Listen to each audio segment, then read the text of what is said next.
Gözləyirsən yolumu, gəlib qapından girən, soruşub əhvalını, dərdi sirini bilim.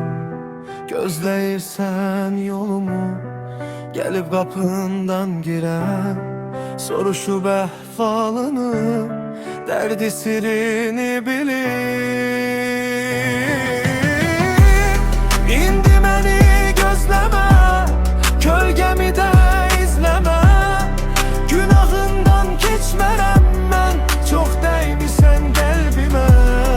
İndi məni gözləmə, kölgəmi də izləmə, günahından keçmərəm mən, çox dəymisən qəlbimə.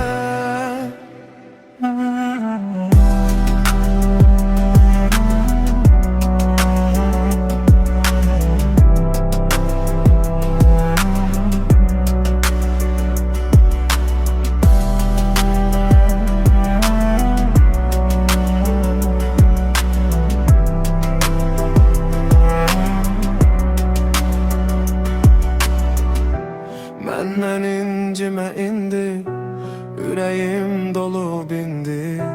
Çox yalvardım, sən dedin, qismətin özgənindir. Məndən incimə indi, ürəyim dolub getdi. Çox yalvardım, sən dedin, qismətin özgənindir.